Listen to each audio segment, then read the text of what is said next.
a 5-point game with just over 2 minutes to go. And wondered what you saw from that point on both sides of the floor as you guys weren't able to close it out. Just feel like we didn't get stops like we needed to, obviously. I feel like we could use our advantage a little more, attack the basket, use that to our advantage, but we got some good looks, to close the game, but wasn't good enough. Russ, in the moment, what level of clarity did you have about what happened in the final 40 seconds in terms of the reviews, what could be reviewed? I wasn't even paying no mind to it. Whatever call was going to be called, that was going to be that.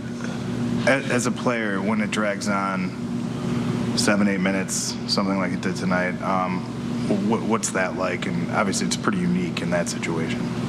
Just like I just said, I just chill and wait till they make the call and then get ready to play.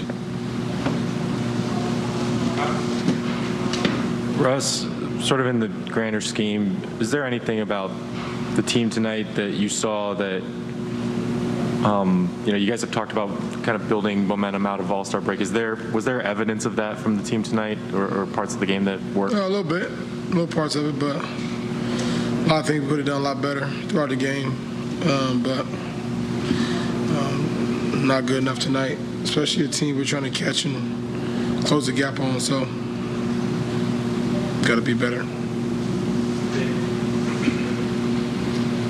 Russ, not to belabor this, I'm just trying to get a sense of how many of you guys had experienced a situation like that where the one play you assume is being challenged, the Covington being out of bounds, but then they can go further back in the sequence to whether LeBron was involved.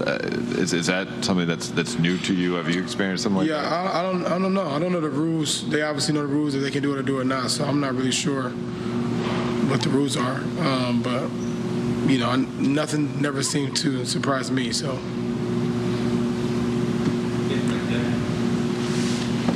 Russ, just to be clear, you said that you thought maybe you guys offensively would have been better if you'd gotten downhill a little bit more.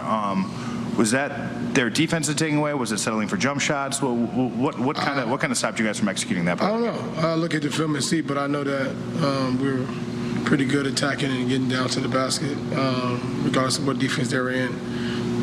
So that's just from my perspective what I thought we should have done to close the game or find ways. But we did get some good looks on the perimeter as well. But. Hey, Russ, the past few seasons after the All-Star break, you've tended to go on a pretty strong surge to close out the season. What do you think accounts for that, and what's the key to have that this time around? Yeah, just conditioning my mind and body to make sure that I finish the year and, people like to call it second half, but, the last half of the season, I would say, just try to make sure that I'm body and things are moving in the right direction. Most importantly, we're winning games as a team, and that's kind of my mentality.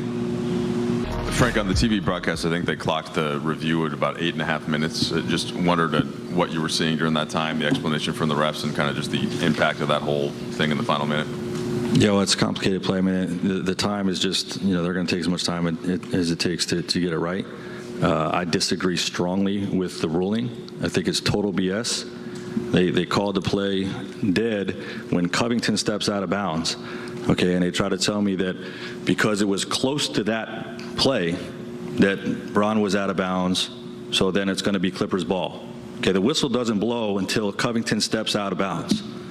Okay, so to go back to Bron stepping out of bounds, okay, is a separate entity entirely, and I couldn't disagree more strongly with the ruling.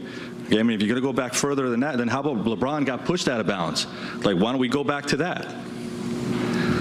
It's wrong. Okay, they were going to challenge either way, whether I call it a timeout or not. And, it should have been our ball in that situation. Very disappointed. So you end up challenging the next play and get the ball back after the turnover. Yeah. And so on the final possession, look, they had been trapping LeBron. What were you guys? Yeah, we knew they were going to double team. We moved the ball around and attack. We should be able to get something great. And Melo thought he had a clean look. Maybe had one more. I trust Melo in that spot, but we didn't convert. So not good enough. Frank, it seems like a lot of the sort of particular things that happen on a night-to-night basis throughout the season have changed, but generally this is a pretty familiar formula: fall behind by a lot, come back, and then stuff doesn't shake out in the end. I know we use the word frustrating a lot, but how tough is it to watch this team kind of run into these? Yeah, my mind is only on tonight's game, not on what happened before tonight. Disappointed in a loss, and we'll get back to work tomorrow.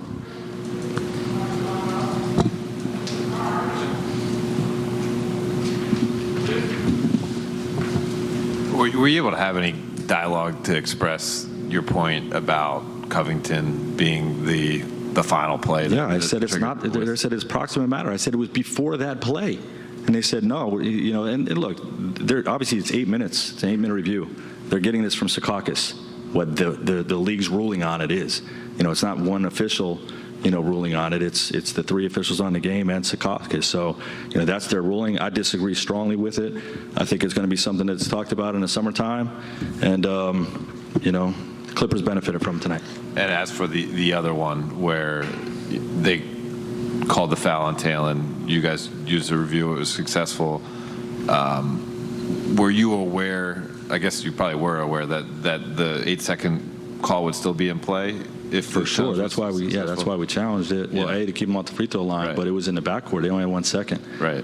So we put somebody back in center field, made them catch it in the backcourt, and forced the turnover. And just the fact that Reggie probably was going to have to get the ball out of his hands to avoid the 8-second, and that could have led to some sort of situation for you. So was that another thing weighing on how you think about this last minute of the game? Yeah, we got the turnover. That's right. That's what we're looking for.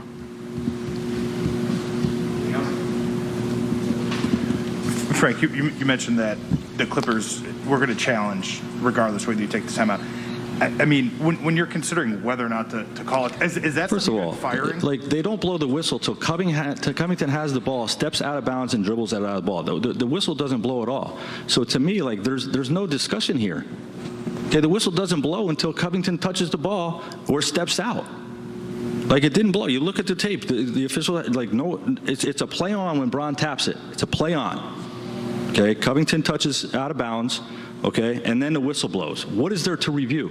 So even if they challenge it, I'm it's still going to be our ball, okay, and we got a chance to win the game. Did they tell you, so they challenge it, before the challenge, the refs go to the monitor too. Was that to look at the clock? Or? They told me, they were looking at how much time. Okay. Yeah. The Lakers' next game is on Sunday when they take on the Pelicans at home. Game time's at 7. We'll get you.